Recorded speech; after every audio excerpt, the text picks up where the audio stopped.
At pumunta nga kami ng Toledo, Spain para mag-break-in sa aming motor. 1 oras galing sa Madrid. At bakit ka nga nagtatagalog dahil? Kasi nga para maintindihan ng iba kong mga kaibigan ng mga Tagalog at para mas maraming makakaintindi. At itong Toledo nga ay tinawag na City of Three Cultures. Influences from Christians, Muslim, and Jewish. Ngayon, papanindigan natin ang ating pagkaturista dito sa Espanya. So, kunyari, hindi takot sa araw. Sobrang init nga dito para kang naglalakad sa isang oven. Pero kay down, saon taman nga lagan man. Agwanta. At kahit nga anong init dito ni wala kang makikitang nagpapayong. Kaya, syempre, nakakailang ding magpayong dito. At dito kami dumaan sa kanilang tinatawag na Escaleras Mecánicas de Ricaredos. Ginawa siya noong 2000 at 40 metros ang kanyang taas. This is the first exterior escalator in Toledo. Ginawa dito for tourist attraction. At sobrang ganda nga naman ang view sa taas.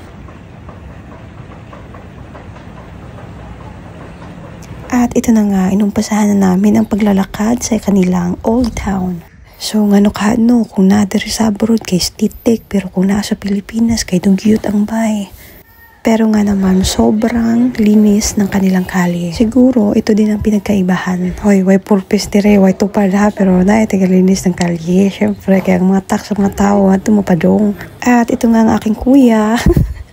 Na mahilig sa motor, kaya okay lang sa kanya kung saan kami pupunta basta nakamotor. At siya na din yung aking taga-picture at taga-video.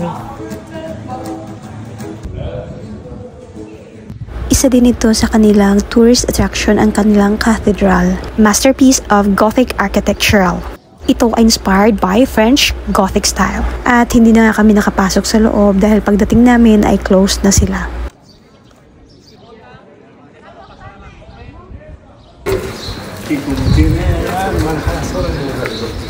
Pauwi na nga kami dito at kailangan muna nating lakbayin ang kanilang old city. Kaya sa mga nagbabalak dyan na mag-Europe, kailangan bumili talaga kayo ng magandang sapatos. Kasi halos dito ay puro lakad. Kaya naman kung hindi ka sanay sa paglalakad ay talagang hihingalin ka. At kung may motor naman kayo, hindi kayo pwedeng dumaan kahit saan.